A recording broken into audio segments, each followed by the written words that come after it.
Waalaikumsalam warahmatullahi wabarakatuh. Alhamdulillah. Nahmaduhu wa nasta'inuhu wa nastaghfiruh. Wa na'udzu billahi min shururi anfusina wa sayyiati a'malina.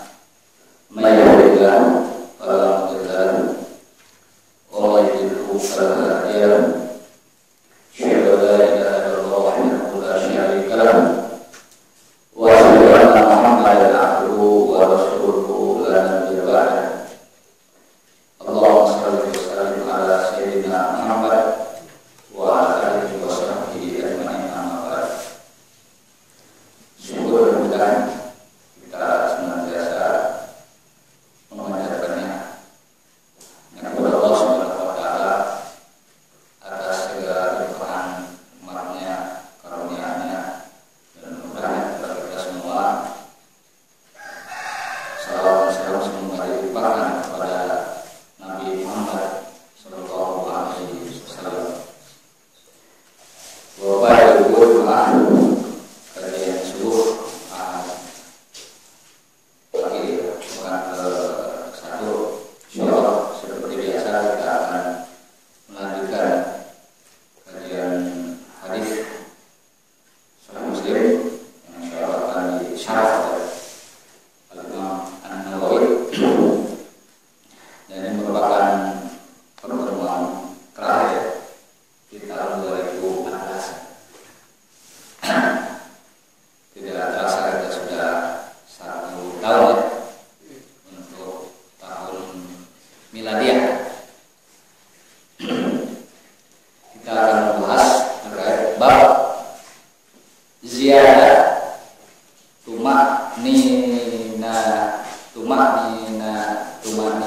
niyatil qalbi. Ziyadah niyatil qalbi bitadawuril adillah. Bab bertambahnya tumaninah. Tumaninah itu kemantapan, ketenangan. Kemantapan atau ketenangan, tumaninah bahasa kita tumaninah. Tapi kalau bahasa Betawi atau Sunda tuman itu ya beda ya tumaninah. Tuman itu apa ya kalau bahasa Indonesia ya? Tuman yang qalbi. Jadi bab pertama ketenangan hati, kemantapan hati. Tentunya kemantapan hati dalam bab beriman kepada Allah. Bitawafil adillah, dengan semakin kelihatannya dalil-dalil. Nah, semakin kelihatannya atau semakin terang benderangnya dalil. Kan seseorang percaya, seseorang beriman itu karena ada bukti ya. Nah, ada dalil. Semakin bukti atau dalil itu semakin terang benderang, semakin jelas, maka semakin apa? Semakin kuat imannya, semakin kuat kepercayaannya. Ya seperti kita, misalkan kita percaya ada orang yang bisa terbang, percaya, saya percaya kalau ada. Ketika dilihat orang itu di depan kita bisa terbang, semakin bertambah kan? Semakin bertambah. Karena memang tidak semua orang bisa terbang.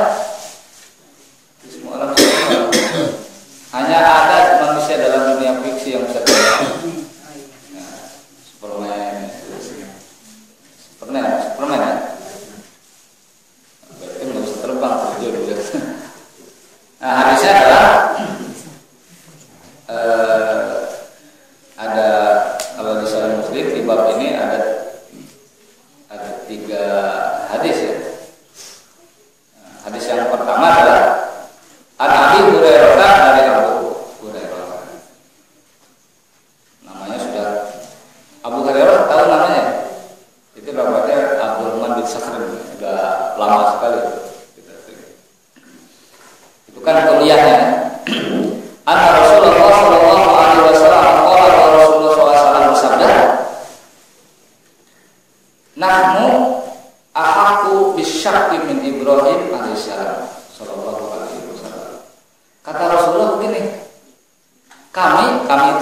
ya, dan umatnya, kita semuanya lebih berhak untuk syak. Syak itu apa? Ragu. Syak. Lebih berhak untuk ragu daripada Ibrahim. Maksudnya apa nanti? Kenapa? Idqala Rabbi, ketika Ibrahim mengatakan arini kaifa tuhyil mauta. Wahai Tuhanku, wahai Allah, perlihatkan kepada aku, kepada saya, kata Ibrahim nih, kaifa tuhyil mauta, bagaimana caranya engkau menghidupkan yang mati. Gimana caranya? Ya nggak tahu tuh. Kalau ingin tahu, ibu pakai doa ini. Ya. Robbi arini kaifa tuhyil mauta. Pernah nggak pakai doa dulu? Bukannya pernah juga. Pertanyaan sebelumnya adalah, bolehkah kita berdoa seperti ini? Boleh atau tidak, Pak? Berdoa kepada Allah, Rabbi arini kaifa tuhyil mauta. Ya Allah, perlihatkan kepada aku bagaimana engkau menghidupkan yang mati. Doa gitu. Di tahajud doanya begitu ya. Jarang ya. Jarang orang doa begitu. Biasanya doanya Rabbana atina fid dunya. Atau doanya Allahumma inna nas'aluka ilman nafi'a wa rizqan. Nah, itu yang rizqan wasi'anya yang penting. Wa amalan mutaqabbalan. Allahumma barik lana fima razaqtana. Ada banyak. Jangan seperti anak kecil ya. Baru menghafal doa itu saja, ketemu hantu karena nggak punya doa lain ya dia hanya doanya itu. Allahumma barik lana fima razaqtana. Malah hantunya yang lain. Baru kali ini katanya ada yang bertemu dengan saya, mau makan saya. Ya karena yang dihafal cuma doa itu dia, Pak. Ya kan? Ya anak kecil ya baru hafal doa Allahumma barik lana fima razaqtana. Dia pulang habis ngaji malam tuh, dilihatnya ada hantu, dia panik juga. Aduh apa ya? Yang diingat cuma doa Allahumma barik lana. Karena yang hafal cuma itu Allahumma barik lana fima razaqtana. Malah hantunya apa? Yang lari. Mau makan sudah. Nah, jadi memang saya juga belum, bahkan di buku Imam An-Nawawi di sini pun ya, ini tidak dijelaskan ya. Boleh nggak kita berdoa Rabbi arini kaifa tuhyil mauta? Nah, ini memang pertanyaan bagus ya. Karena apa? Nah, kalau boleh, apa salahnya kita berdoa dengan ini? Karena apa? Kalau ternyata doa ini dikabulkan, akan semakin menguatkan, memantapkan iman kita, ya kan? Akan semakin memantapkan iman kita. Tapi al aslu fil asya, bahwa hukum sesuatu ya, dalam segala hal pada dasarnya mubah ya, boleh. Berarti boleh sebenarnya. Nah, kalau dijawab oleh Allah, awalam tu'min, emang kamu belum beriman? Kata Allah kepada siapa? Ibrahim. Kalau Ibrahim mengatakan bala, oh tentu kita sudah beriman, bala. Walakin lihat ma'inna qalbi, tetapi saya meminta, aku meminta kepadamu wahai Allah, memperlihatkan bagaimana engkau menghidupkan yang mati itu. Lihat ma'inna qalbi, agar hatiku semakin apa? Tumanina, semakin tenang, semakin mantap, semakin kuat. Ini sebenarnya ada di surat Al-Baqarah ayat 200 berapa? 60. Ayat 260. Silakan buka, ada surat Al-Baqarah 260. Qala, Rasulullah mengatakan lagi, wa yarhamullahu Lutan, dan Allah merahmati, mengasihani ya Lut itu Nabi Lut ya. Nabi Lut itu yang terkenal dengan Nabi apa? Penyimpangan kaumnya, homoseksual ya. Laki-laki nikah dengan laki-laki. Laqad kana ya'ula ruknin syadid, bahwa Lut pernah memohon Ya'wi itu pernah berlindung, ya taji'u ya, berlindung memohon pertolongan, memohon perlindungan ila ruknin syadid, kepada ruknin itu kan tiang, rukun Islam, tiang, pilar. Pilar yang kuat, siapa pilar yang kuat ini? Adalah kaumnya sebenarnya, atau kelompoknya. Nah, nanti kita jelaskan apa maksudnya. Kemudian di sini juga disebutkan walau labistu, seandainya aku, Rasulullah ini ya, yang mengandaikan ya Rasulullah. Jadi Rasul itu sedang menceritakan nabi-nabi sebelum Rasul, sebelum Nabi Muhammad ya, seniornya ya, seniornya. Walau labistu, kalau aku ya, kata Rasulullah, labistu tinggal. Fisik ini di dalam apa? Di dalam penjara, sejen ya, penjara. Tulah si Yusufa selama tinggalnya Nabi Yusuf, la ajab tudaya, tentu aku akan mengabulkan adanya yang manggil saya untuk segera keluar dari penjara untuk menafsirkan siapa? Mimpinya raja kan, kita tahu, nanti kita jelaskan. Nah ini intinya sebenarnya di sini adalah ziyadatu tumaniyatil qalbi bi tadahhuril adillah. Bahwa ketika dalil atau hujah itu semakin, atau mukjizat itu semakin terang benderang, itu maka seharusnya orang semakin kuat, semakin mantap imannya. Nah kita lihat sini penjelasannya adalah pertama ya, yang perlu kita jelaskan adalah terkait kata-kata Rasulullah ini. Kata Rasulullah begini, kami lebih berhak untuk ragu daripada siapa? Ini maksudnya apa? Apakah Rasulullah lebih ragu dari Ibrahim? Nah, ini ternyata banyak penafsiran terhadap hadis ini ya, penjelasannya. Nah, sebagaimana diberikan oleh siapa? Oleh Imam Nawawi mengatakan begini.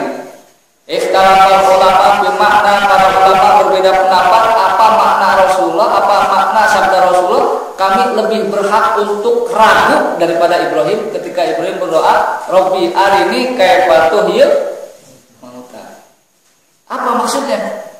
Nah, di sini kata Imam Nawawi, makna nahnu wa kami lebih berhak, lebih ragu daripada Ibrahim itu aqwalun katsiratun, banyak pendapat untuk menjelaskannya.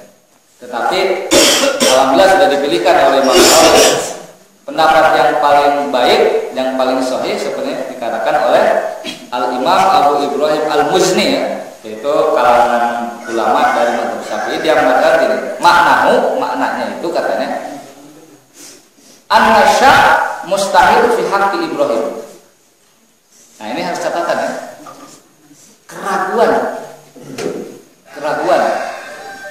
Keraguan dalam bab beriman sebenarnya lebih definitif lagi, keraguan dalam beriman bahwa Allah bisa menghidupkan orang, bisa menghidupkan mati ya, lebih definitif lagi. Itu tidak pada dari Ibrahim itu pada dasarnya mustahil.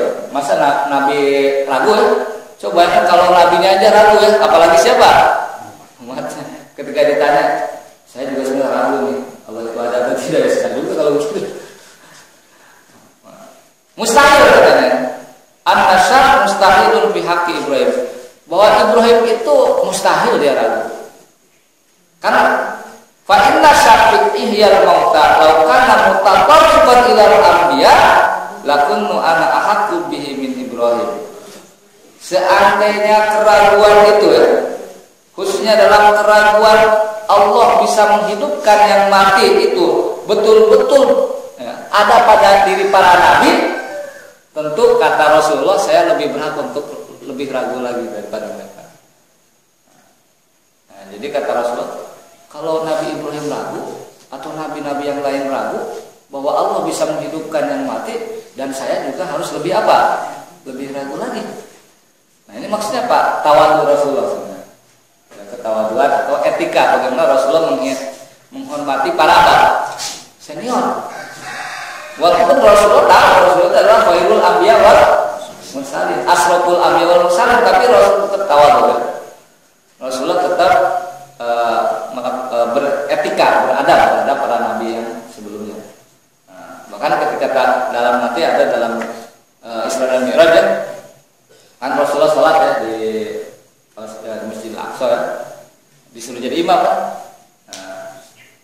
disuruh tapi nggak pada mau kan, akhirnya Rasulullah meminta para nabi jadi nabi waktu itu jadi imam, nabi yang lain selain Rasulullah, tapi Rasulullah nggak mau, akhirnya nabi juga nggak mau, akhirnya Rasulullah jadi imam. Bagaimana tawadhunya Rasulullah? Nah kata Rasulullah begitu, kalau para nabi itu ragu, tentu saya juga lebih ragu lagi daripada Ibrahim dalam bab bahwa Allah bisa menghidupkan orang, bisa menghidupkan yang mati. Karena menghidupkan yang mati itu adalah salah satu dari dua pokok keimanan. Menghidupkan yang mati itu adalah muara, beriman kepada Allah pangkal. Makanya seringkali kita lihat dalam hadis ya, man kana yu'minu billah wal yaumil akhir kan. Yaumil akhir itu konsekuensinya orang yang tadinya makhluk yang tadinya mati harus apa? Harus hidup kan, harus ada kehidupan hari akhir. So banyak sekali. Man kana yu'minu billahi wal yaumil akhir fal yukrim yarahu misalnya, atau fal yakul khairan aw liyasmut. Banyak sekali dengan redaksi man kana yu'minu billahi wal yaumil akhir, beriman kepada Allah adalah pangkal, wal yaumil akhir muaranya. Jadi di awal dan di akhir. Nah, kata ini ya, Al-Imam Abu Ibrahim Al-Bukhari mengatakan, nah, kalau Nabi yang dulu saja ragu dalam bab mengimani bahwa Allah bisa menghidupkan yang mati, tentu aku Nabi Muhammad ya harus lebih ragu lagi daripada Ibrahim. Waqad alimtum, nah, kata Imam Al-Muzni mengatakan, dan kalian sudah tahu anilam asyuk, bahwa Rasulullah tidak ragu. Rasulullah tidak ragu, aku tidak ragu katanya. Oleh karena itu, fa'lamu anna Ibrahim lam yasuk, pada dasarnya Ibrahim itu tidak apa? Tidak ragu. Oleh karena itu, kenapa kok di sini dikhususkan kok Ibrahim? Karena memang dalam sejarahnya yang meminta diperlihatkan kepada Nabi ya, hanya Nabi Ibrahim yang meminta kepada Allah bagaimana Allah menghidupkannya. Yang lain tidak ada dalam sejarah itu. Ada tapi bukan Ibrahim. Kasusnya adalah kasusnya Nabi Musa. Ada kasusnya Nabi Musa di surat kalau Nabi Musa di surat ini Al-A'raf ya, 143 ya, di surat Al-A'raf 143. Di surat Al-A'raf 143 ini Nabi Musa mengatakan begini, Rabbi arini andur ilaih. Beda ini ya, tapi pesannya sama. Kalau tadi Nabi Ibrahim itu hanya meminta sebagian dari kudratullah, yaitu menghidupkan yang mati, yang itu adalah salah satu dan dua pokok keimanan. Kalau Nabi Musa lebih ini lebih ingin lebih daripada itu mintanya. Kalau dia kan ingin Allah bagaimana menghidupkan orang mati, berarti dia kan nggak perlu melihat Allah. Kalau Nabi Musa, arini andur ilaika, ya Allah perlihatkan engkau kepada aku sehingga aku bisa melihat engkau. Wah, ini lebih dahsyat lagi. Karena apa? Karena umatnya juga lebih apa? Lebih nakal. Ya, Yahudi. Kan ada surat Al-Baqarah. Wa idh qultum, dan ingatlah kamu wahai orang-orang Yahudi ketika berkata wa idh qultum, berkata orang Yahudi itu, kamu semua orang Yahudi kepada Musa, qul ya Musa lan nu'mina laka hatta narallaha jahratan. Ini lebih gawat lagi nih. Kami tidak akan beriman kepada engkau wahai Musa hatta narallaha jahratan, sehingga kamu bisa melihat Allah secara apa?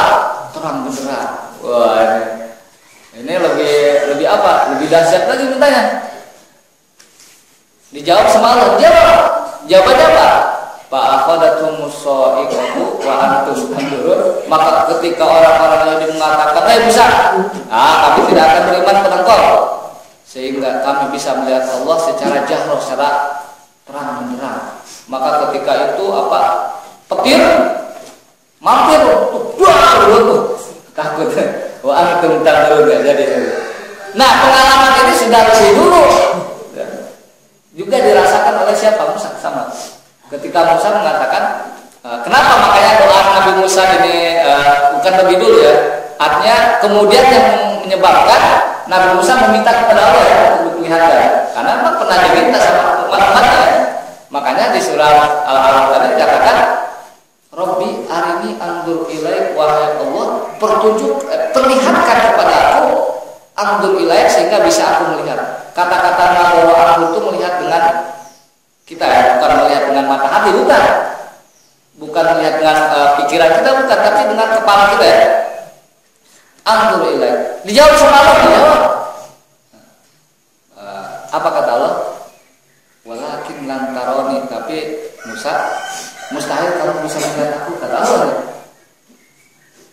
Fa in istaqarra makanahu fasawfa tarani fanzur ila jabali, ya, di dalam surat Al-A'raf ini ayatnya 143 ya, dikatakan begini. Qala tarani, kamu tidak bisa lihat aku, kata Allah.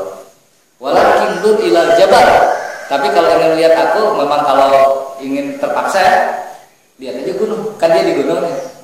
Di gunung bukit, di bukit itu. Pak ini istaqarra makanahu fasawfa tarani, maka dikatakan oleh Allah ya, kalau istaqarra itu tetap ya, lihat kepada gunung. Nah, jika gunung itu tetap di tempatnya, niscaya engkau fasawfa tarani akan melihat aku. Jadi lihat gunung, bukit, lihat tuh, kalau bukit itu tetap di tempatnya, nanti kau lihat aja gunung. Kenapa? Falamma tajalla rabbuhu lil jabali ja'alahu dakka, nanti Allah akan menampakkan di gunung tersebut wujudnya.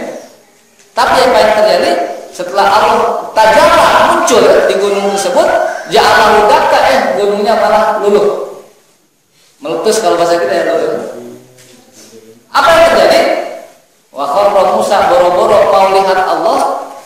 Wa kharra Musa malah kaget. Kharra, tersungkur, pingsan. Pingsan di surat Al-A'raf 143 ini Musa pingsan. Falamma afaqa, setelah sadar apa? Walau mana Allah tadi ya. Jadi lihat gunungnya itu luluh, dia langsung pingsan ya. Padahal ketika luluh itu maka Allah akan apa? Muncul, memperlihatkan dirinya di depan siapa? Musa. Tapi ketika bukit atau gunung tersebut dulu akan memperlihatkan dirinya di depan Musa, malah Nabi Musa pingsan.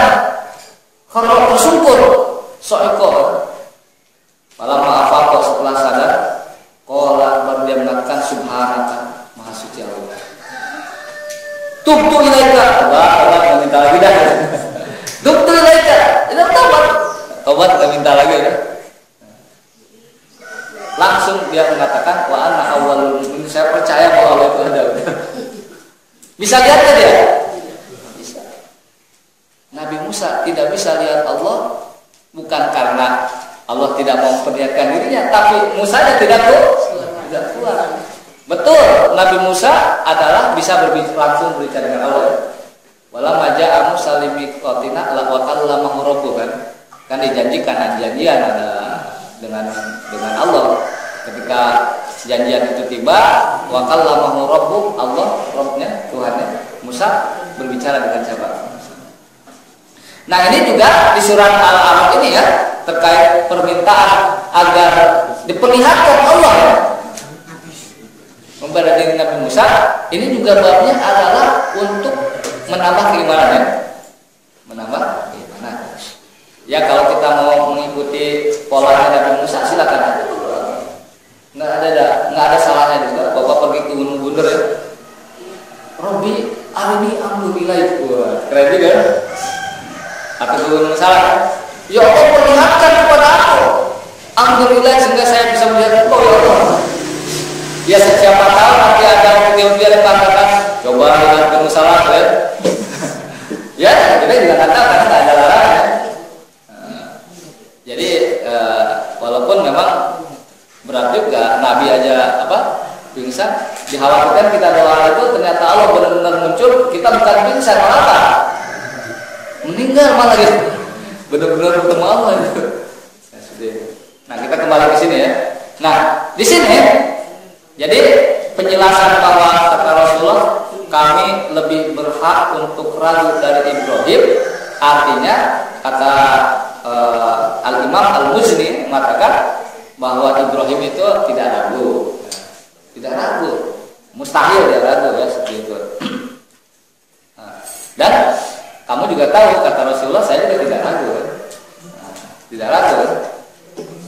Jadi intinya di sini bukan keraguan yang mendorong atau yang memicu Ibrahim mengatakan Rabbi arini kaifa tuhyil mauta, ya Allah tunjukkan kepadaku bagaimana Engkau menghidupkan yang mati. Tetapi apa? Tetapi yang diinginkan Ibrahim adalah lihat ma'inna. Maka di surat Al-Baqarah 260 itu kan ketika Allah mengatakan awal tu'min, emang kamu belum beriman? Enggak, malah sudah beriman ya. Walakin lihat ma'inna qalbi, tetapi maksud berdoa agar Allah memperlihatkan kepada dirinya itu ya, memperlihatkan yang mati itu adalah agar hatinya lebih apa? Lebih mantap, lebih tenang seperti itu. Nah, maka di surat Al-Baqarah 260 itu kan disebutkan qala fahud arba'atan minat tawrid tayr. Kalau begitu ya, ambil 4 burung ya. Pasurhunna ilaika dicincang 4 burung. Cincang. Sumaj ala kulli jabalin minhum juz'a. Cincangannya itu dibagi-bagi di apa? Di 4 gunung berbeda-beda. Sumatuhun natayati nakasaya, kemudian panggil semua burung, semuanya menyatu lagi burung yang cincang. Di cincang itu ya jangan dibayangkan kalau cincangan kita itu masukkan ke dalam apa? Cincang itu sehingga menjadi apa? Kecil-kecil dan menjadi tepung. Ya kalaupun bisa ya lakukan saja, nggak ada masalah ya. Sumatuhun, ketika itu Ibrahim betul melakukan itu. Maka setelah itu Ibrahim kemudian mengatakan menjadi lebih yakin gimana. Nah ini. Nah sini para ulama mengatakan bahwa soal Ibrahim ya, permintaan Ibrahim kepada Allah ya. Kenapa kok dia minta apa? Minta diperlihatkan kepadanya agar Allah memperlihatkan bagaimana menghidupkan yang mati. Apa sebabnya? Apa motifnya? Walaupun di dalam Al-Quran sudah disebutkan lihat ma'ina qalbi, motifnya adalah agar imannya lebih mantap ya, lebih kuat. Tetapi ulama mengatakan yang pertama sebabnya motifnya adalah aradatu maniyata bi ilmin kaifiyatil ihya musyahadatan ba'dal ilmi biha istidlal. Maksudnya apa? Ibrahim ingin agak ketenangan, kemantapan bi ilmin, dengan mengetahui bagaimana proses terjadinya al-ihya, menghidupkan yang mati. Musyahadatan dilihat dengan apa? Mata. Nah, ini namanya kalau kita melihat dengan mata langsung itu akan lebih percaya. Musyahadatan. Ba'dal ilmi biha istidlalan, Ibrahim tahu secara dalil teori, Ibrahim sudah tahu bahwa Allah itu bisa menghidupkannya mati. Tahu Ibrahim. Tapi Ibrahim ini musyahadah. Makanya kan di dalam Al-Quran sanurihim ayatina fil afaqi wa fi anfusihim hatta yatabayyana lahum annahu sanuri, akan memperlihatkan tanda-tanda kekuasaan apa? Kami kata Allah ya, yaitu Al-Quran ya. Jadi Al-Quran itu bukan hanya teori, tapi diperlihatkan wujudnya dalam apa? Ketika kita lihat dengan dua mata kepala kita. Sanurihim.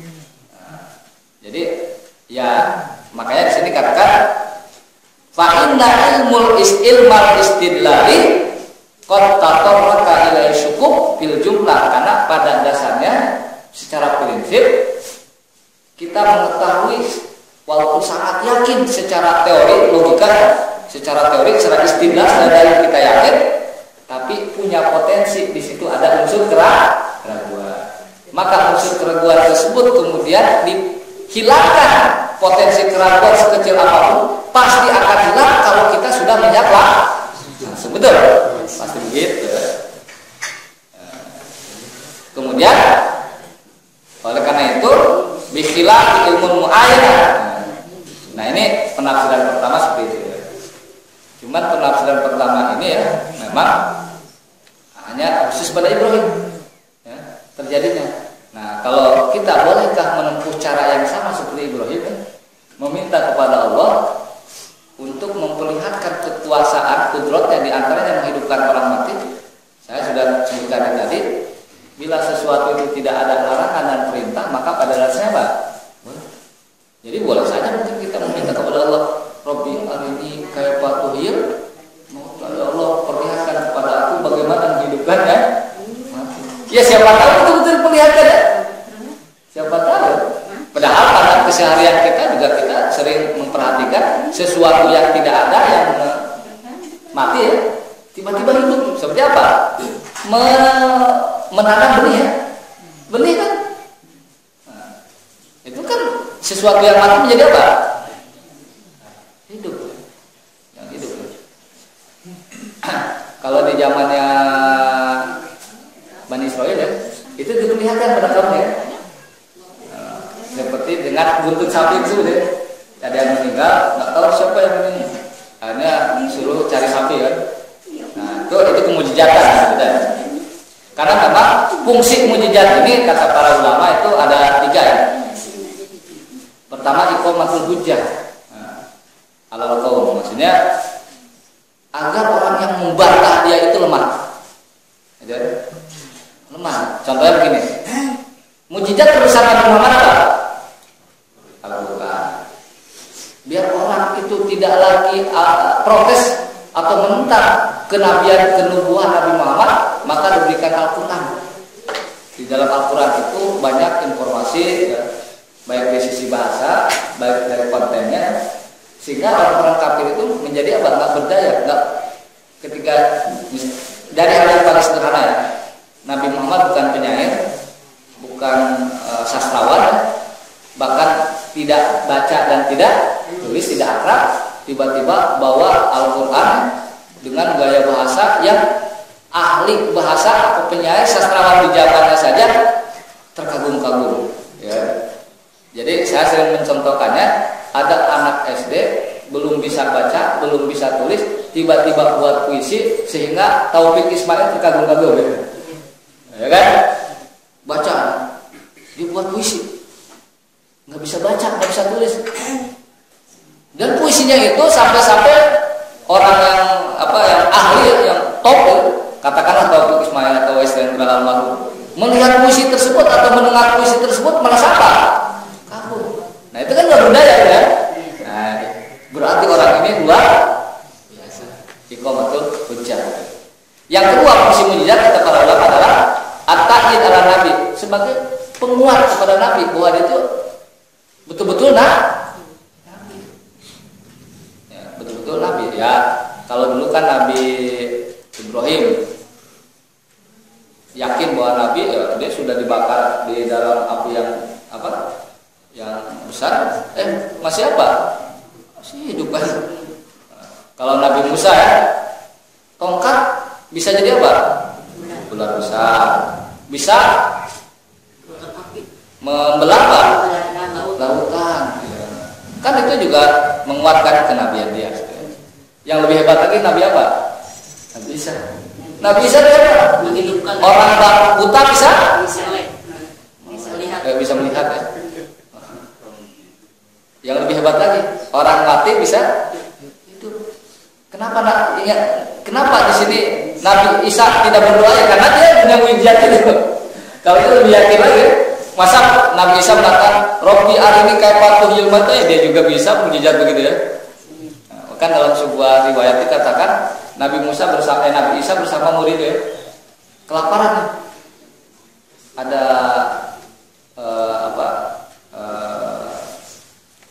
bukan kancil apa namanya, rusa, dipanggil sama Nabi Isa.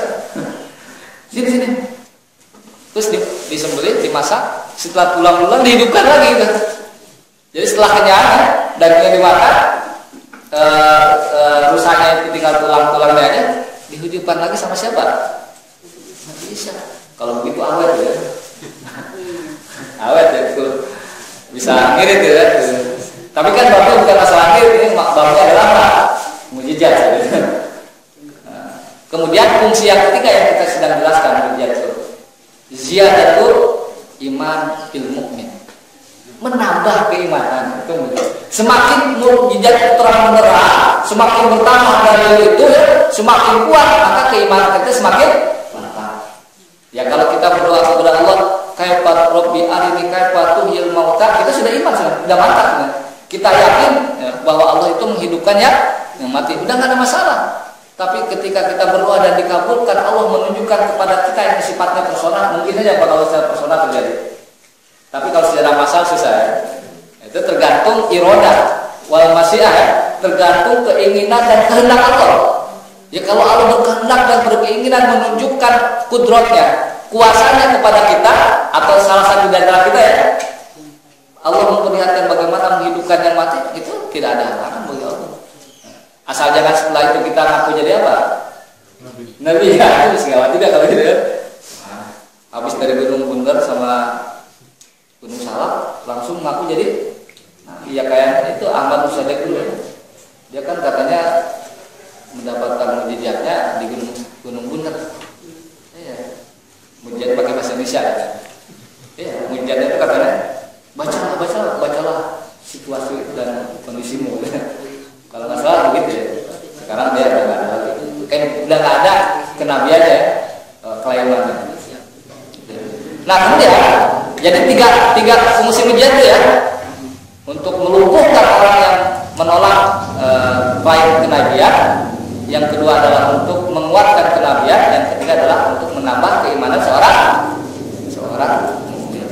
Bala orang lihat ma'inna al-qalbi. Itu pertama. Yang kedua penafsiran motif ya, kenapa Nabi Ibrahim itu mintanya doa seperti itu? Wakani arada istibar manzilatihi inda rabbih bi ijabati du'ahi. Ibrahim ingin tahu ya, sejauh mana posisi kedudukan dia di sisi Allah. Dia ingin tahu aja ya, apakah ini mencoba menguji Allah, bukan menguji. Dia justru ingin mencoba untuk menguji seberapa dekat dia dengan siapa?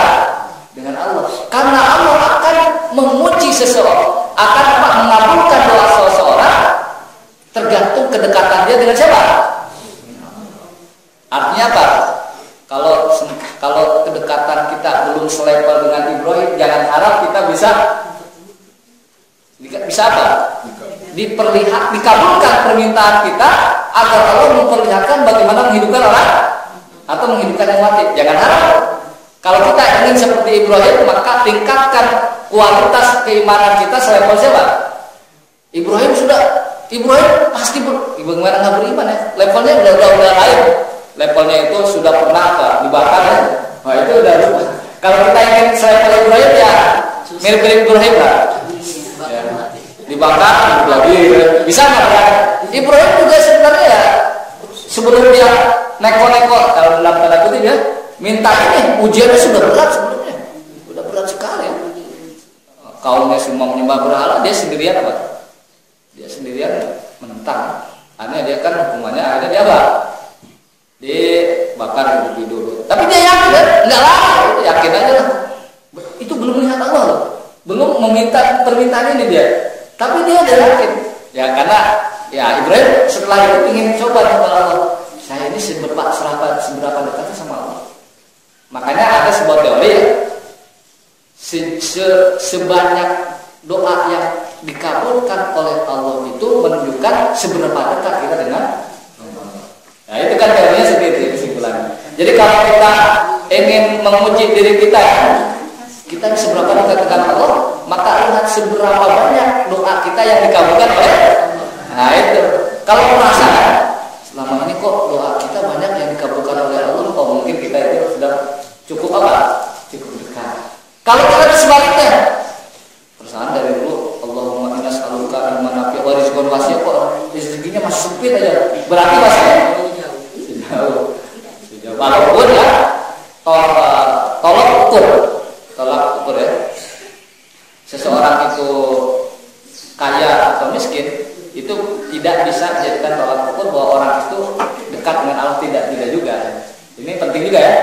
Jangan sampai begini, Pak, saya sering ke pengajian, sering kemana sholat duha, bahkan sholat duha adalah ya, sering berjamaah di masjid, sering mengaku puasa, sholat malam, tapi tetap aja susah hidup. Tetangga saya nggak pernah sholat, nggak pernah puasa, nggak pernah ngaji, tapi kayaknya duitnya banyak aja gitu. Nah, ini tidak ada referensi, tidak ada referensi ya. Kenapa? Bisa jadi orang yang banyak uang, makmur, sugih, itu adalah babnya bukan menunjukkan kedekatan dia kepada Allah, tapi babnya adalah seperti Allah memberikan kekuasaan yang sangat luar biasa kepada Fir'aun, babnya istidraj. Jadi memberikan itu semua adalah untuk menghinakan siapa? Dirinya. Istidraj itu sama. Sanastadrijuhum min haitsu la ya'lamun. Istidraj itu dibiarkan sampai dia tinggi, sampai pada titik tertentu dan dihinakan. Fir'aun gitu. Biarkan saja Fir'aun. Fir'aun itu dibiarkan selama berbuat zalim, mengaku dirinya anak rabbukumul. Bahkan dengan sombongnya mengatakan ma'alim tulakum min ilahin ghairi, setahu saya tidak tahu kok ada Tuhan selain saya. Tidak ada begitu. Selama ini dia tahu itu Tuhan dirinya sendiri, tapi kok baru ada orang mengatakan ada Tuhan selain saya gitu. Ini baru saya dapatkan ilmu begini gitu. itu sombongnya Fir'aun sampai ketika seperti itu ada di dalam Al-Qur'an. Ma'alim tulakum min ilahin ghairi. Saya tidak tahu kok ada Tuhan selain saya selama ini. Nah, itu kan aneh ya. Maka kemudian bagaimana Allah menghinakan siapa? Fir'aun. Tenggelamnya di mana? Di Laut Merah, sama kudanya, sama pasukannya. Tenggelam di Laut Merah. Walaupun sempat juga pada waktu itu dia mengatakan, amantu bi rabbi Musa wa Harun. Saya beriman, tapi kan tidak bisa kalau sudah begitu ya. Sudah batas waktunya sudah habis. Nah jadi itu yang kedua ya. Yang kedua itu adalah kenapa Nabi Ibrahim minta kepada Allah memperlihatkan kepada dirinya bagaimana menghidupkan yang mati adalah Ibrahim ingin tahu seberapa dekat dirinya dengan siapa? Dengan Allah. Ternyata dikabulkan, berarti itu menunjukkan apa? Sudah dekat. Bagi kita, kalau kita ingin tahu juga seberapa dekat kita dengan Allah, maka seberapa banyak doa kita yang sudah dikabulkan. Kemudian batas yang ketiga, nah ini masuk ke bab ini sebenarnya, bab tambahnya keimanan kita ya. Saat ziyadah yakin bahwa Ibrahim meminta keyakinan yang lebih kepada Allah. Walaupun dia memang tidak apa, wa illamnya pun al-awwal syakka, walaupun dia sebenarnya tidak ragu, cuman ingin lebih yakin. Ini sama dengan kita, lebih yakin aja. Kenapa? Karena Ibrahim meminta peningkatan dari ilmu yakin kepada ainul yakin. Ya. Dari pengetahuan yang sifatnya meyakinkan kita kepada ainul yakin, penglihatan yang semakin meyakinkan kita. Nah, jadi kita sudah tahu secara keilmuan, secara teori, dalil kita yakin bahwa Allah itu bisa menghidupkan yang mati. Kemudian kita meminta kepada Allah agar ainul yakin, kita lihat bagaimana Allah menghidupkan yang mati. Ya. Nah ini, kenapa? Fa inna baina ilmaini tafawutan, karena antara ilmu yakin dan ainul yakin itu ada perbedaan yang sangat jelas. Contohnya, ibu percaya ada yang namanya negara Amerika? Secara ilmu yakin, ada rekamannya, ada orang yang habis dari sana, ya, masih tahu bahwa ada negara di seberang sana yang namanya apa? itu namanya bukan ilmu yakin lagi, tapi apa namanya? Ainul yakin. Tapi yang harus digarisbawahi di sini, ya, yang penting ya, tidak semua segala sesuatu itu harus ainul yakin. Ya kan? Karena kalau ainul yakin semua akan baik. Nanti akan seperti orang Yahudi ketika wa qultum ya Musa lan narallah hatta lan nu'mina laka hatta narallah jahratan.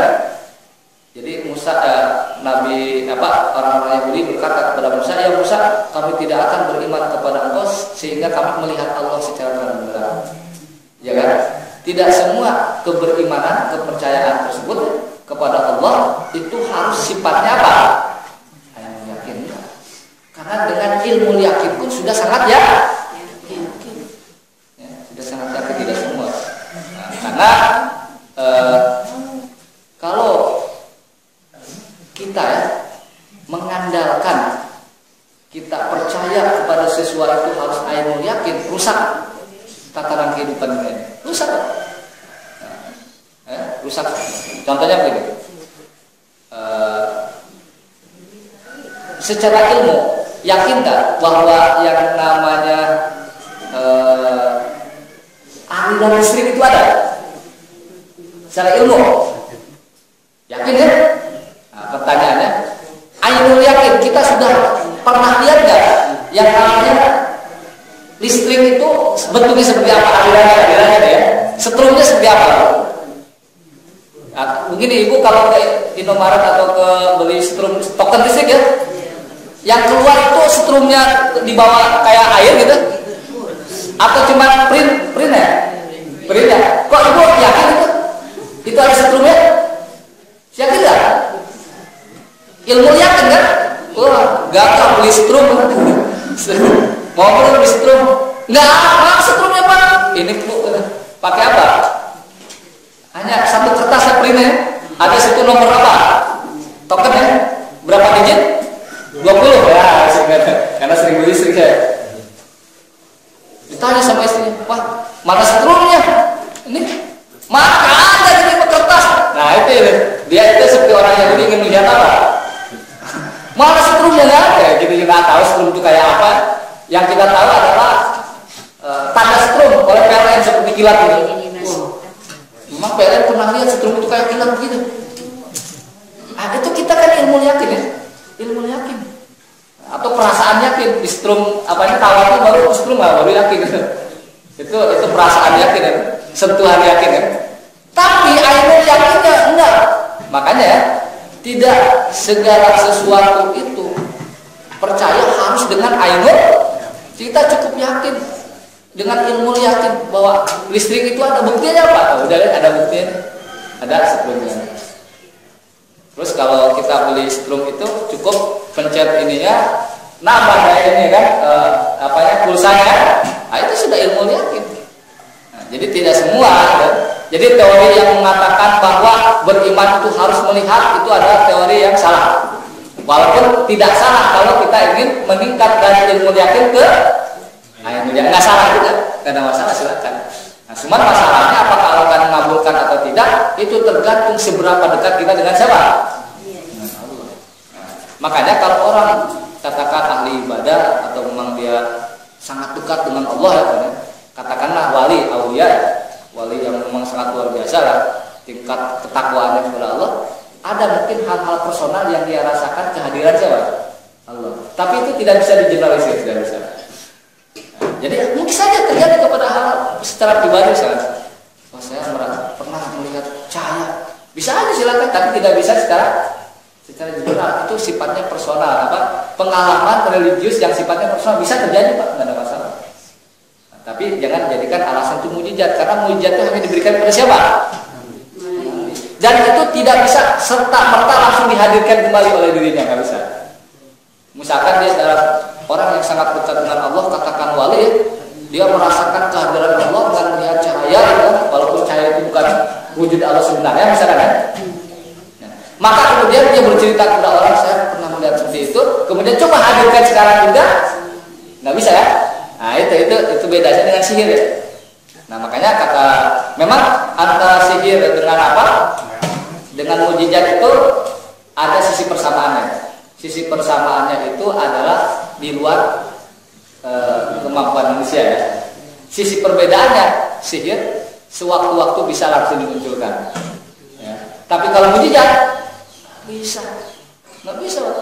Emang Nabi Musa setelah membelah tongkat dengan lautnya, dia membelah tongkat dengan lautnya, menyeberang kemana? Iya salah. Membelah laut dengan tongkatnya ya, bukan membelah tongkat dengan laut ya, bukan. Ya itu terbelah balik. Saya mau tanya ya, kan dia dari Mesir, kemudian tongkatnya dipukulkan, terbelah lautnya, nyebrang kemana? Iya ke seberang. Palestina. Tahu nggak? Apakah dia balik lagi ke Mesir itu pakai jalan laut lagi tongkat itu dipukulkan lagi? Ada cerita itu nggak? Nggak ada. Pakai perahu lagi biasa kan? Artinya kekuatan tongkat untuk membelah laut itu tidak semena-mena bisa digunakan, sudah aktif lagi. Nggak, passwordnya berbeda-beda. Jadi mujizat itu passwordnya itu berubah-ubah terus. Itu security seperti itu. Sistem keamanannya sangat apa? Ya itu bedanya Pak. Ya. Terus Nabi Musa dengan seenaknya gitu tongkatnya gitu. Ada orang mau nyerang dia, pukulkan aja mungkin jadi ular, kan bisa juga. Dan jangan lupa ketika di pertandingan ya, antara tukang-tukang sihir dengan Nabi Musa, ketika tali-tali para ahli sihir itu berubah jadi apa? Ular-ular kecil ya? Nabi Musa kan suruh apa? Lemparkan al-kiosok, lemparkan. Jadi ular besar. Yang takut itu bukan hanya tukang sihirnya, Pak. Mungkin saya juga takut. Takut gak? Buktinya apa? Khudha walatahu sanu'iduha sirotahullah. Musa, itu ambil lagi tongkatnya, jangan takut, kami akan kembalikan itu ular. Jadi takut juga ternyata Musa. Ya kalau sihir dia kan nggak takut ya. Nah itu mah tongkat saya kok. Ya, coba ya kan. Musa takut juga tuh. Nggak nyangka jadi apa? Jadi ular gede, takut juga. Nah orang ahli sihir yang pakarnya sihir tahu ya itu bukan tongkat, itu benar apa? Ular. Makanya apa? Dia langsung apa? Beriman kepada apa? Musa langsung, karena dia punya ilmu sihir yang paling top ya. Yang paling top, dia tahu bahwa tongkatnya itu bukan benar-benar tongkat ya, berubah jadi ular. Dia tahu tali dia itu sebenarnya ular dia itu sebenarnya apa? Talinya. Itu kasir tahu ya. Makanya yang paling pertama kali beriman justru siapa? Nabi, orang-orang tukang sihir itu kan. Iya, karena dia tahu. Sampai kata Fir'aun, oh akan saya salib silang. Yang tangan kanan dipotong, tangan kiri dipotong, akan disalib segala macam apa?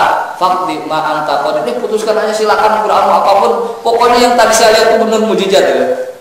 Nah itu orang yang berilmu ya sih. Walaupun ilmunya apa? Ilmu sihir ya. Karena yang masih musim waktu itu adalah ilmu sihir. Itu penafsiran yang ketiga adalah untuk menambah meningkatkan keyakinan ya.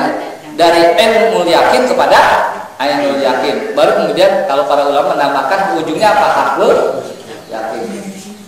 Kebenaran yang mutlak yang tidak bisa dibaca. Jadi tapi saya hanya ingin menggarisbawahi, mengingatkan kepada kita semua, tidak semua sesuatu itu membutuhkan ainul yakin. Tidak ya?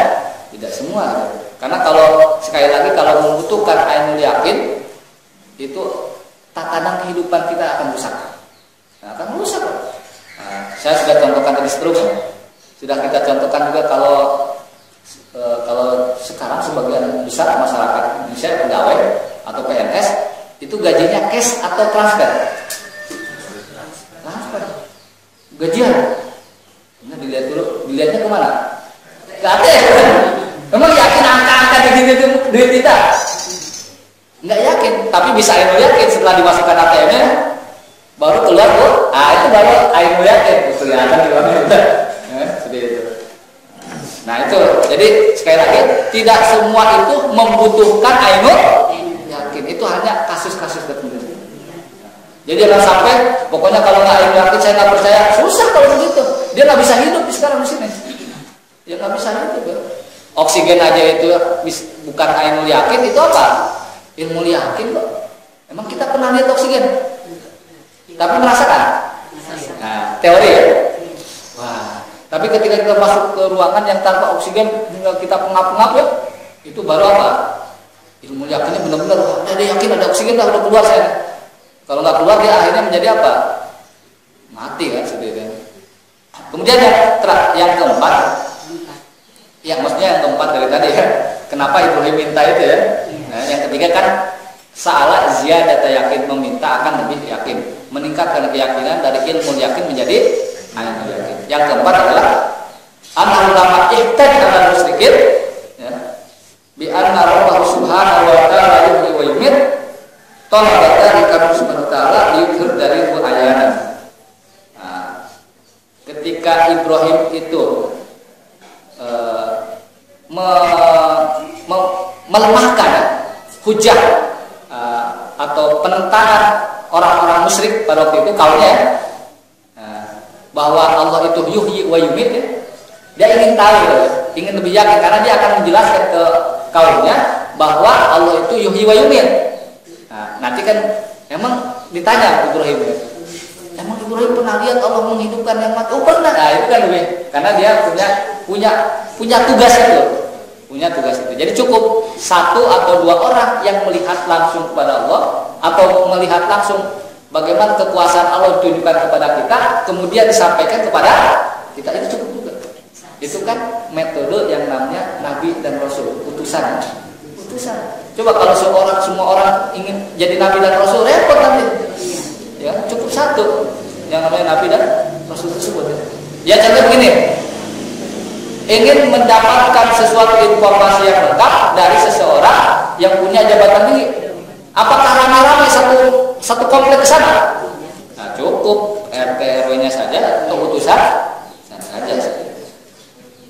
Nah, itu ya sebabnya. Walaupun ada juga yang mengatakan di antara sebabnya itu katanya ini ada backgroundnya, ada background peristiwa bagaimana Ibrahim meminta kepada Allah Subhanahu Wa Taala untuk memperlihatkan bagaimana menghidupkan yang mati. Katanya pada suatu ketika di satu riwayat Ibrahim melihat bangkai di pantai, kemudian dimakan oleh binatang buas, oleh burung buas, oleh binatang buas. Kemudian Ibrahim berpikir, ini gimana nanti ya bisa dihidupkan ya? Kemudian dia punya ide ingin melihat bagaimana Allah menghidupkan yang mati. Bukan karena ragu, cuma dia berpikir bagaimana caranya. Karena ru'yat dzalika, karena dengan melihat itu adalah itu lebih meyakinkan katanya. Kama annal mu'minin yuhibbuna ayyara Nabi sallallahu alaihi wasallam jannah. Sebagaimana orang-orang beriman kita ini ingin melihat Nabi dan melihat surga. Kita sekarang kan belum bisa melihat Nabi, belum bisa melihat surga. Tapi gambaran saja ya, ada Al-Quran dan Sirah Nabawiyah menunjukkan bagaimana. Dan juga kita ingin melihat Allah. Siapa di sini yang tidak ingin melihat Allah? Pasti ingin ya. Yang selama ini kita minta ibadahi ya, minta perlindungan dan seterusnya, itu adalah Allah. Kita tentu penasaran ingin lihat wujud Allah seperti apa. Kan di surat Al-Qiyamah ila rabbiha. Nah, di ada.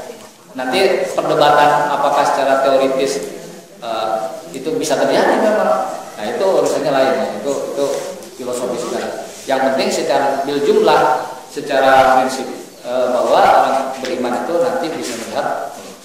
Kemudian yang kedua, ini tambahan saja. Wa yarhamullahu Lutan. Nah, ini semoga Allah merahmati Lut. Laqad kana ya'u ila ruknin syadid. Maksudnya apa?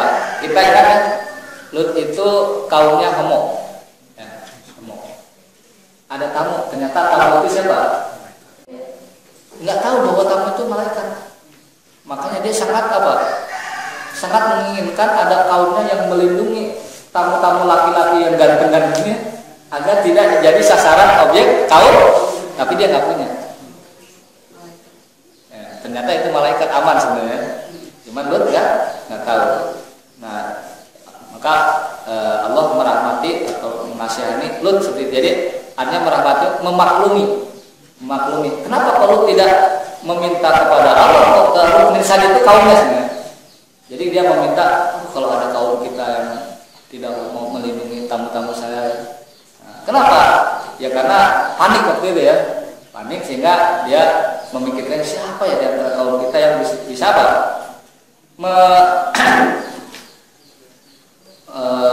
Memprotek atau melindungi ya, tamu-tamunya dia yang sebenarnya malaikat itu agar tidak dijadikan sasaran penyimpangan ya, homoseksual dari kaumnya sebenarnya. Kenapa Lut itu kok tidak langsung meminta kepada Allah tapi rukunin sadis kepada kaumnya? Apa?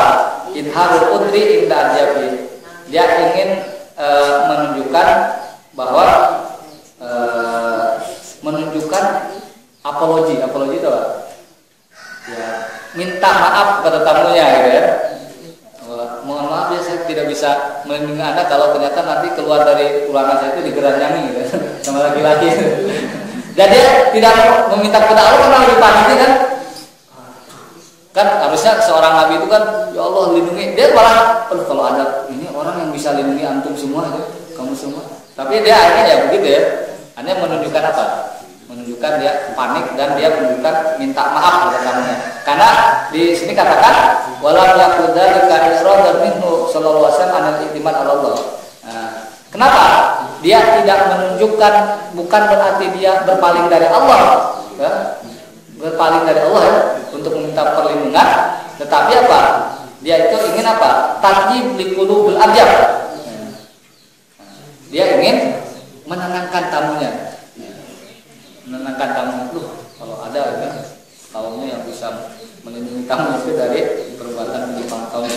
Ada juga yang mengatakan wa yajuju an yakuna yasadil tidak. Mungkin Nabi Lut lupa. Ya biasa lupa, Nabi juga lupa. Lupa karena panik ya. Kalau panik kan biasanya lupa ya. Orang di lantai 50 ada gempa atau kebakaran, lagi mandi, langsung keluar. Panik ya? Pakai baju nggak? Nah itu kan biasa ya. Langsung keluar, udah di bawah. Langsung baru sadar ya.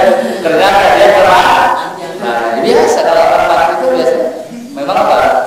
Lupa. Kalau bab itu dulu semangat banget. Ya contohnya panik itu ya. Kupar dan urotan nanti di hari kiamat itu orang akan dibangkitkan telanjang. Kata Aisyah, bisa saling lihat dong ya. Kata Rasulullah, dia orang panik gitu. Orang memikirkan dirinya sendiri. Jadi jangan harap nanti ya kalaupun kita semua telanjang di hari kiamat itu jangan lihat kanan kiri boro-boro gitu ya. Gitu. Kemudian apa yang dimaksud juga yang kedua?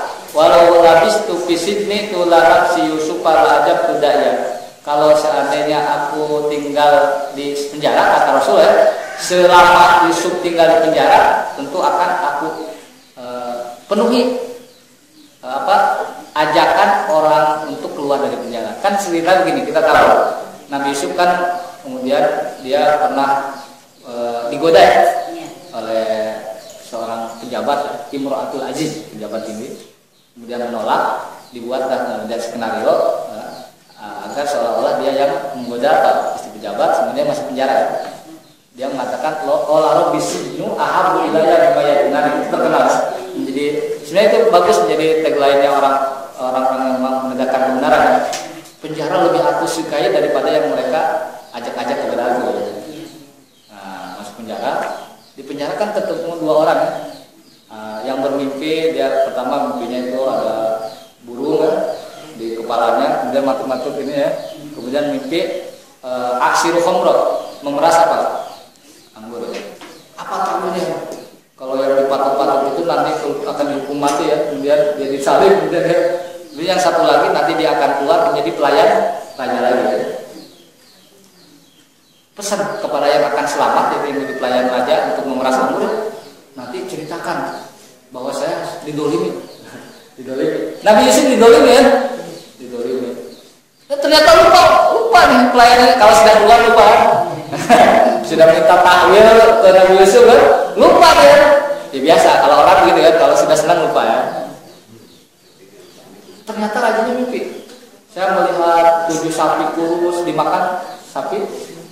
7 sapi gemuk dimakan 7 sapi kurus dan terus ya. Rajanya coba kumpulkan penakluk, nggak ada yang bisa. Qalu al-ghussu ahlami wa mana bita ul ahlam bi alamin. Oh, ini mimpinya kosong, nggak ada maknanya. Baru si pelayan situ ingat, oh iya ada yang pandai menakluk mimpi dan sudah terbukti. Bukan janji ya. Kami memberi bukti ya. Raja ada yang menaklukkan mimpi dan tepat. Buktinya apa? Saya tahu ini benar bisa jadi pelayan raja untuk memerasa lagi. Siapa? Panggil. Datang. Ada Yusuf, bicara. Wah, ada Yusuf. Ente kemana aja kalau bahasa kita. Cepet keluar saya gitu. Enggak begitu ya. Ada apa? Raja mimpi begini. Oh, tahunya adalah begini. Di antara tahu kan ada 7 musim nanti ya. Panen. Tapi jangan dimakan semua, disimpan ya. Karena musim berikutnya akan musim apa? Paceklik. Itu masalah manajemen pangan, ketahanan pangan kalau bahasa kerennya. Kemudian kata raja, oh gitu tahunya, suruh orang ke sini. Dia balik lagi ke penjara. Yusuf dipanggil raja, keluar udah selesai. Enggak, saya nggak mau keluar. Kenapa? Cari tahu dulu raja coba. Kenapa saya di penjara? Kalau waktu itu mau keluar langsung bisa. Tapi Yusuf nggak mau. Dia ingin tahu raja dengan sendirinya, pejabat dengan sendirinya, pejabat tinggi dengan sendirinya, publik dengan sendiri bahwa tahu bahwa yang dia di penjara itu tidak. Dan di dalam riwayat dalam tafsir katakan dia di sana di sini sampai 9-10 tahun tinggal lagi gara-gara itu. Karena apa? Penyelidikannya udah lama itu. Kalau melibatkan apa? Pejabat tinggi. Ada KPK-nya, ada prosedurnya. Lama Nabi Yusuf tuh. Coba kalau pikiran kita sudah diajar nih ada amnesti, ada gerasi segala macam ya, langsung keluar, langsung angkut-angkut apa? Yang namanya di penjara loh. 1 hari kayak seminggu kayak sebulan kayak setahun. Bagi yang sudah pernah masuk itu merasakan itu. Benar loh. Saya pernah kan ya, bukan teroris beneran, bohongan. Saya pernah direkam. Tidak apa-apa lah, karena memang sudah ada surat keterangan bahwa saya bukan kriminal dari KBRI, jadi aman. Jadi saya pernah masuk ke tiga pekan masuk penjara. Ya. Saya baru paham kenapa orang di penjara itu buat kalender. Kalender manual. Kenapa? Karena 1 hari bahkan ada yang kalender itu sudah 3 tahun. 3 tahun. Nah, jadi yang saya rasakan 1 hari itu seperti seminggu, lama banget. Seminggu seperti sebulan seperti setahun. Iya ya, ternyata lama. Kita cuma 3 minggu aja kayak 3 tahun gitu. Kayak 3 bulan. Lama banget. Yusuf, dia sudah ada fasilitas untuk bisa keluar. Kata Rasulullah nih, kalau saya jadi Yusuf, kata Rasulullah ya, kalau saya jadi Yusuf ketika datang utusan raja untuk dipanggil menghadap raja, nggak usah investigasi kan, dia tuh bisa jadi saksinya sendiri ya, atau dia bisa langsung Yusuf itu menjadi investigator langsung ya. Tapi nggak mau dia.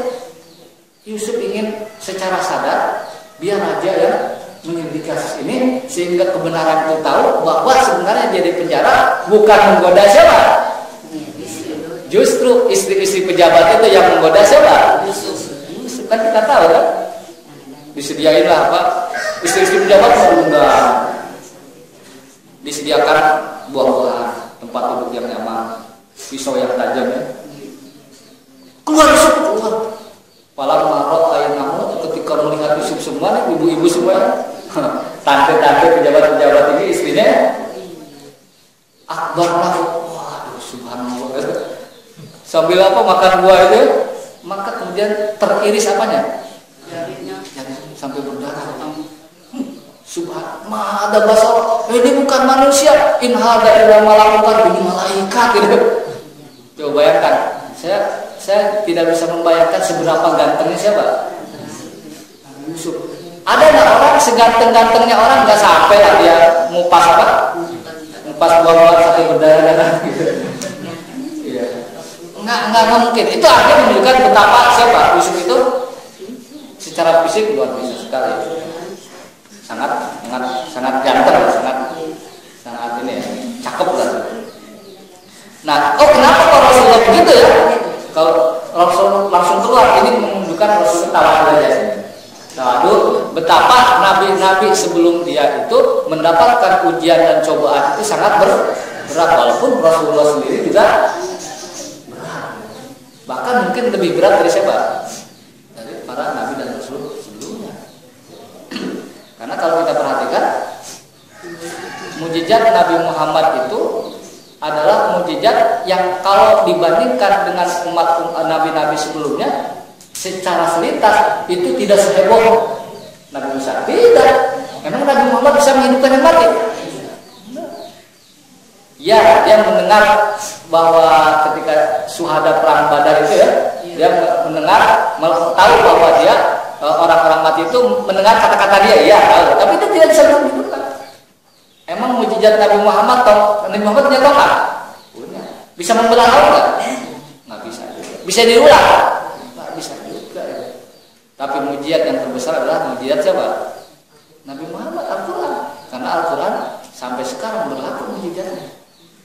Sampai setelah kita mendengar sampai kemudian hari kiamat. Nanti ada di hadis sudah. Nah, jadi itulah hadis terkait dengan masalah intinya. Cerita Nabi Ibrahim sebenarnya, yaitu bahwa ketika dalil bukti semakin terang benderang, maka itu akan semakin menenangkan, memantapkan dan menguatkan keimanan hati kita. Baik, kita lakukan sampai sini adalah ini kajian hadis kita terakhir di tahun 2014 ya. Nanti kita bersama bertemu lagi di tahun depan ya. Sebelum tutup silakan kalau Bapak dan Ibu tanyakan atau kita diskusikan bersama.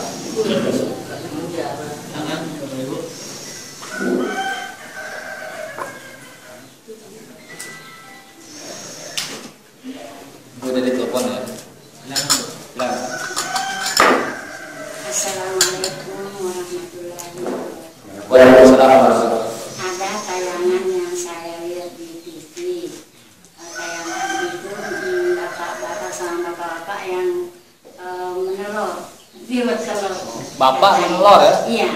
Dan itu sudah berjumlah banyak dan sudah diperiksa di kedokteran di rumah sakit. Tapi ada saksinya 2 orang, temannya dan tetangganya. Tapi saya masih nggak yakin ya. Baru ilmu yakin? Iya, karena dokter pun waktu dia di rumah sakit katanya kalau dia menelur badannya sakit, pegel semua. Kalau dipencet yang tempatnya itu ada di betisnya katanya, itu dipencet tapi itu juga nggak keluar itu telur. Ternyata keluar telur di rumahnya dan itu berjumlah udah banyak sampai sekarang. Gimana itu kita mau artinya aku yakin lah. Gimana itu Pak Ustaz? Ini pertanyaannya Ibu ya. Kita orang berdua ya katanya. Saya termasuk orang yang tidak mengikuti berita itu karena ini sensasi. Tapi Pak begini ya. Pada dasarnya sesuatu yang di luar kewajiban. Ya kan enggak manusia itu kan bukan petelur ya. Dia bukan dia secara lagi itu kan bapak-bapak ya. Kalau yang petelur ibu-ibu masih meninggal ya, masih bisa makan. Tapi ini bapak-bapak ya.